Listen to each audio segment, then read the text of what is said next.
영광입니다. 왜죠? 파리 생제르맹 중계를 한 분과 제가 파리 생제르맹 이야기를 할 수가 있어서 그래요? 영광입니다. 아니 파리 생제르맹 예. 이강인 선수가 있었어요? 예. 네. 진짜 급이 다르다. 아니, 저는 항상 생각했어요. 예. 이제 저 쳐다보지도 않고 1타 캐스터가 저랑 이렇게 호흡을 맞추고 이게 좀 좋은 이렇게 배려를 좀 해주신 거에 대해 감사하고 있습니다. 사람의 이제 진짜 그 흥망성쇠 그리고 이제 업앤다운이 있다라는 느낌이 들고 네. 덕현 씨랑 파리 생제르맹 이야기를 해서 너무 영광이라는 또 한번 말씀드리고 싶네요.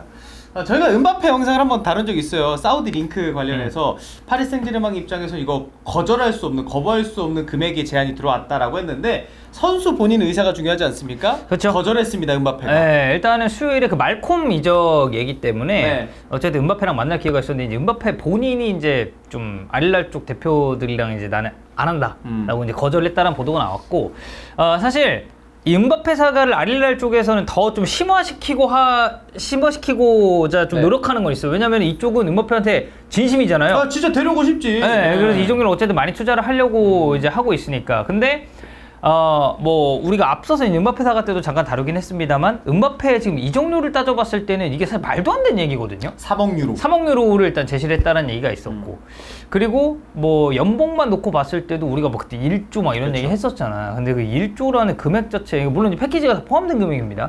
그 금액이라고 하더라도 이게 천문학적인 금액이기 때문에 이게 파리 입장에서 받았을 때 음바페가 이 연봉이 흔들리지 않을 수 있느냐. 이제 이게 약간 그 주 논점이었거든요. 근데 지금까지 사과가 진행된 것만 놓고 보면은 일단 음바페는 거절을 한 것 같고 추가적으로 어쨌든 음바페가 지금 프리시즌에 안 나와요. 네. 투어 이제 제외가 돼가지고 공격 진영에서 그래서 보면은 르미나 이런 선수들이 지금 나오고 있단 말이에요. 그래서 그 파리 생제르맹이랑 알라스르 경기 볼 때 답답했잖아. 슈팅도 많이 막 나오고 이런 것도 르미나만 아니었고. 눈에 보였어. 그래. 그 공격 쪽에서는. 네. 그래서 지금 잔여 계약이 이제 1년 남은 이제 음바페랑 논의할 수 있는 권한을 이제 받았어요. 아릴라는. 왜? 어쨌든 이 선수는 구단이랑 이제 합의를 하고 나서 선수 개인 조건 이제 협상 들어갈 수 있으니까. 근데 이제 이런 부분 따졌을 때 아릴랄과 뭔가 이제 논의를 한다든지 그리고 이제 사우디로 갈 수 있는 그런 뭔가 실마리를 준다든지 이런 게 있어야 되는데 지금 음바페 스탠스는 사우디는 안 간다.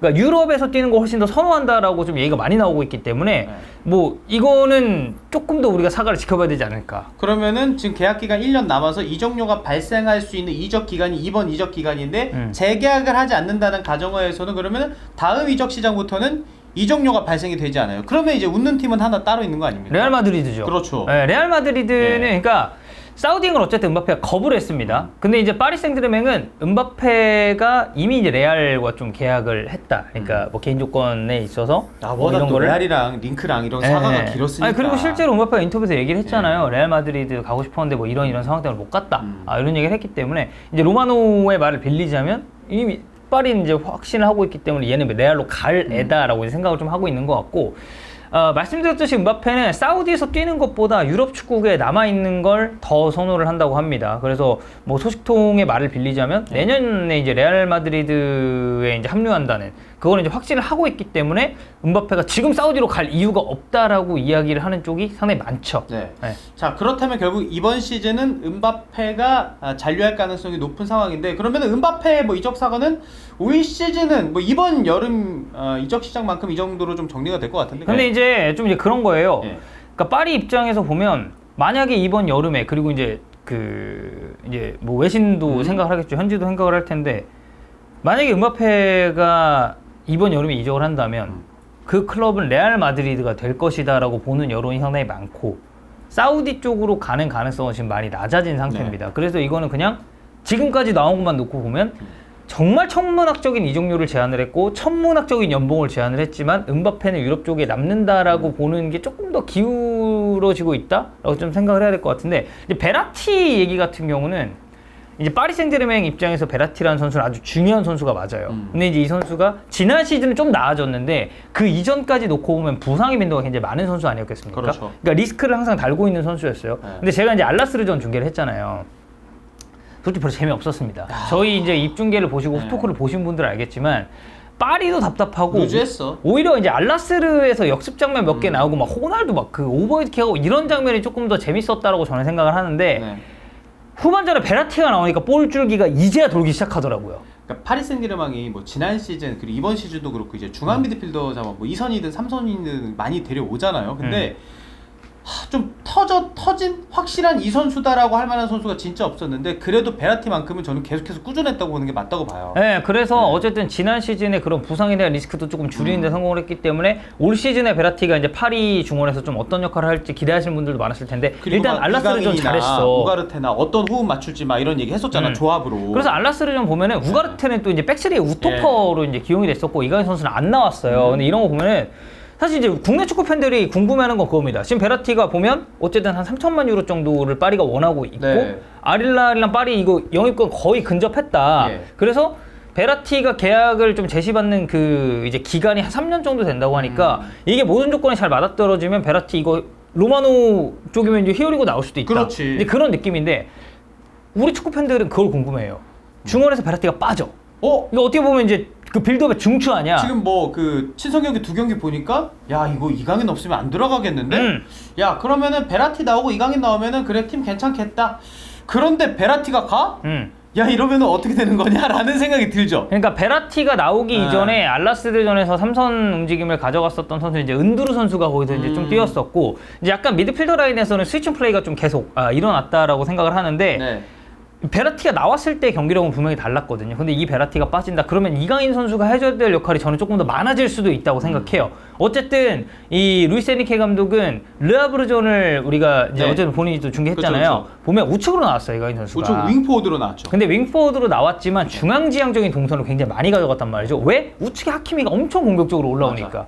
하키미가 올라오고 이강인이 중앙으로 들어가면서 그리고 아래쪽으로 내려가면서 탈압박해주고 풀어주고 패스 건네주고 다시 오프더블을 중에 가져가고 이런 게 굉장히 많았는데 베라티가 빠지게 되면 빌드업의 중추 한 명이 없어지는 거다 보니까 이강인이 보다 후방 지역으로 내려가서 윤활유 역할도 해주고 조금 더 볼을 다루는 데 있어서 그리고 볼이 전체적으로 도는 데 있어서 이 선수가 가지고 가야 될 짐이 많아질 수도 있다. 그러니까 롤도 좀 많이 부여가 될 거고 그 첫 번째 경기 때 말씀 뭐 황동현 해설이 말했지만 이제 안쪽에서 막 키패스 넣어주고 이런 것도 이강인 선수가 잘해줬는데 후방에서부터 볼이 안 올라와가지고 이강인이 내려가면 이강인 선수의 공격 포인트 관련한 그런 롤도 좀 덜해질 수밖에 없겠죠. 만약에 워낙에 이제 롤을 많이 부여받게 되니까. 그러니까 그 마요르카 시절에도 경기 중간중간에 아기레 감독이 계속 지시를 했단 네. 말이에요. 뭐 이쪽으로 사이드로 빠져라, 예, 중앙으로 예. 다시 들어가라 하면서 시시각각 포지션이 변했는데 그 변화되는 포지션에도 이강인 선수는 저는 적응을 정말 잘했다고 생각을 하거든요. 근데 이런 걸 놓고 보면 물론 그건 있습니다. 베라티랑 이강인이 맡는 역할이라든지 이 두 선수의 포지션 달라요. 베라티는 조금 더 저는 이강인에 비하면 이제 후방에서 있어도 괜찮은 선수라고 보고 네. 근데 저는 이강인 선수는 아예 3선으로 내려서 쓰기에는 이 선수가 가진 공격적인 재능이 너무 아쉽다고 보거든요. 베라티는 중원도 그렇고 아래로 내려서 썼을 때도 충분히 제 역할을 해줄 수 있는 선수라고 보지만 그래서 스타일상이나 맞는 롤은 다릅니다. 근데 저희가 이 말씀을 드리는 이유는 베라티가 빠지면서 빌드업적인 부분에 대한 관여가 자연스럽게 줄어들 수밖에 없고 네. 우리가 프리시즌이긴 하지만 알라스드전에도 봤잖아요. 베라티가 들어왔을 때 훨씬 더 볼 순환이 잘 되는 걸. 근데 이런 선수가 만약에 사우디로 이적을 한다라고 가정을 하면은 이강인 선수가 내려와서 풀어줘야 되는 경우가 더 많을 수도 있고 왜냐면 우가르테가 사실 조금 아쉬웠거든요. 르하브르전에 이제 3선에 출전했을 때 아직은 뭐 우가르테를 딱 데려왔을 때 3선에서 쓸어주고 많이 띄워주고 하는 게 조금은 뭐 패스 연결이랑 이런 것들도 조금 부족한 부분들이 없잖아 있더라고요. 네. 그래서 이제 이강인이 조금 더 맡아줘야 되는 그런 공격적인 롤 그리고 이제 중앙 지역에서 어떻게 풀어줄지. 그래서 이제 파리가 곧 있으면 세레소 오사카랑 경기가 있어요. 금요일에 이제 전개가 되는데 저는 세레소전에서 이강인 선수가 나올지가 좀 궁금해요. 뭐 나오게 된다 해도 뭐 긴 시간은 뛰진 않을 것 같긴 한데. 어쨌든 이제 또 대한민국 투어가 준비가 돼 있고 이 대한민국 이 부산에서 파리 생제르맹과 이제 전북 현대 쿠팡 플레이 시리즈가 준비가 되고 있기 때문에 아마 이제 또 한국 팬들 앞에서 이강인 선수가 나왔을 때 모습을 그렇지. 기대하시는 분들이 많으니까. 그 얼마 전에 GD랑 사진 찍었던데요? 네, 맞아요. 그리고 이제 이강인 선수가 직접 환영 인사를 또 남기기도 했어요. 그래서 저는 세레소 오사카전에 이강인 선수가 출전을 했을 때 이번에는 루이스 에니케 감독이 좀 어떤 롤을 부여할지 궁금해요. 그때 윙포워드가 아니라 뭐 이제 내렸을 수도 있고 미드필더. 왜냐면 이강인 선수는 우측 윙포워드도 나올 수 있지만 아래쪽으로 한 칸 내려서 메잘라 역할을 줘도 이거 엄청 잘하는 선수거든요.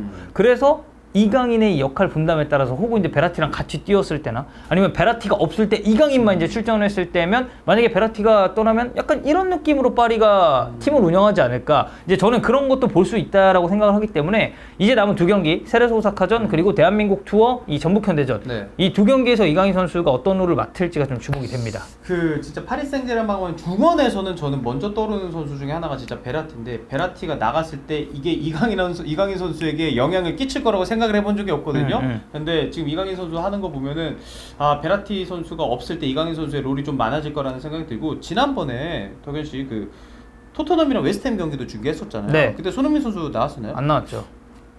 지난번에 네. 파리 생제르맹 경기 중계했잖아요. 알라스르랑 네. 이강인 선수 나왔나요? 안 나왔죠. 왜 안 나오지? 또 모르죠. 네. 네. 그 이제 빌드업일 수도 있잖아요. 그래요? 사실 이강인 선수 경기를 제가 이제 지난 시즌 쭉 팔로잉을 했었잖아요. 나는 예전에 토트넘 중계할 때 손흥민 맨날 나왔는데 왜 안 나오지? 덕현 씨? 네, 여기까지입니다. 네이마르도 안 나왔잖아. 네이마르도 안 음바페도 나오고. 음바페는 투어에 안 왔죠. 예. 덕현 씨 때문에 안 온 거예요? 아니 그럼 루토가 전화하냐? 쿠팡플레이 전화해서 그 미안한데요. 다음 경기 해설 누구예요? 해설 뭐 바꿔달라고. 포스테코글로는 전화합니까? 우리 웨스트햄이랑 하는데요. 네. 혹시 그 다음 경기 해설 누구죠? 황덕은? 아 알겠습니다. 야 손흥민 아니. 빼! 이렇게? 덕현 씨 의심이죠, 의심 그냥. 네, 예. 알겠습니다. 신두영만 나오셨네. 신두영.